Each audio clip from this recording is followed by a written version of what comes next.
చేసిన operation Sindhu success అయిన సందర్భంగా దానికి సేవలు అందించిన సైనికులందరూ కూడా మన చంద్రగిరి నియోజకవర్గం ఎమ్మెల్యేగా నేను వాళ్ళందరూ కూడా కృతజ్ఞతలు తెలియజేసుకుంటున్నా. అదేవిధంగా మన రాష్ట్రంలో గోరంట్లకు సంబంధించిన మురళీ నాయక్ గారు చనిపోయారు.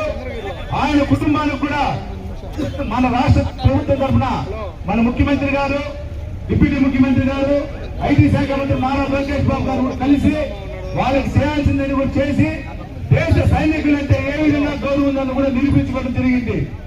ఇవన్నీ కూడా ఒకసారి ఆలోచించేది ఒక విధమైతే మన ప్రజలు, మన పౌరులందరూ మనందరూ బాగుండాలంటే భారతదేశంలో మనం భారతదేశాన్ని కాపాడుకోవాలి.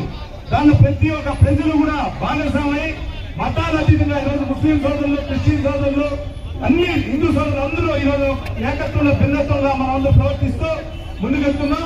ఇదే విధంగా ఐకమత్యంగా ఉండాలని కోరుకుంటూ మన దేశ భవిష్యత్తు కోసం కానీ, దేశ భద్రత కోసం కానీ మన చంద్రగిరి నియోజకవర్గం మనం అందరూ ఐక్యంగా ఉండాలని కోరుకుంటూ ఈ అవకాశం ఇచ్చేందుకు కూడా పేరు ధన్యవాదాలు తెలియజేసుకుంటున్నా.